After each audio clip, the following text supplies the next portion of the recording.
I'm making a hot cut tool out of this axe. It's gonna go right there. I got it cut out. Alright, I had to forge it down a little bit, but now fits.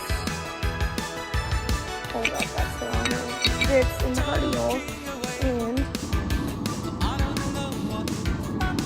it cuts metal.